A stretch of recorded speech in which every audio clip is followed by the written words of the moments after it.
Tangazo kuhusu ukomo wa viongozi wa mamlaka za serikali za mitaa, ngazi za vijiji, vitongoji na mitaa kuwa madarakani.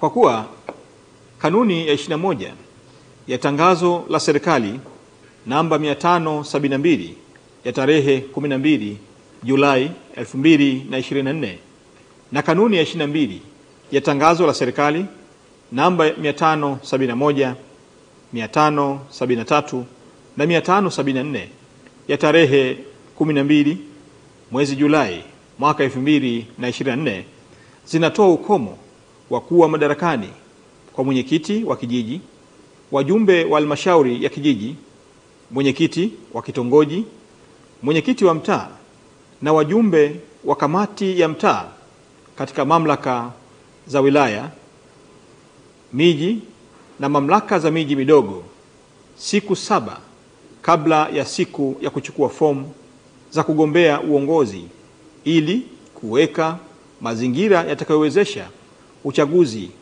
wa nafasi hizo kuwa wa demokrasia, huru na wa haki.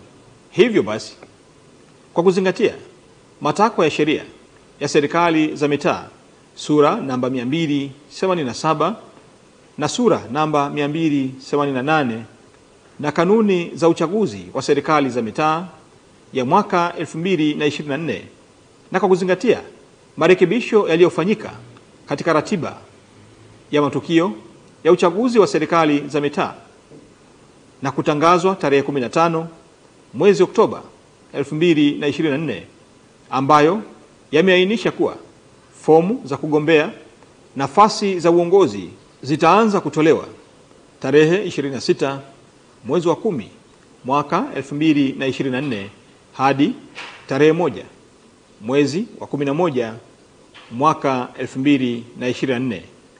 Hivyo ninaelekeza ifuatavyo: 1.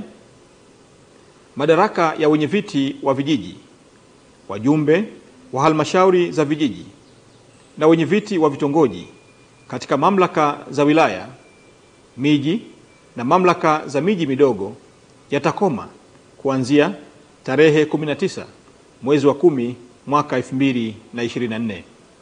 Nafasi za viongozi hawa zitajazwa kufuatia uchaguzi utakaofanyika tarehe 27 mwezi wa 11 mwaka 2024. 2. Madaraka ya wenyeviti wa mitaa na wajumbe wa kamati za mitaa katika mamlaka za miji yatakoma kuanzia tarehe 19 mwezi wa 10 mwaka 2024. Nafasi za viongozi hawa zitajazwa kufuatia uchaguzi utakaofanyika tarehe 27 mwezi wa 11 mwaka 2024. 3.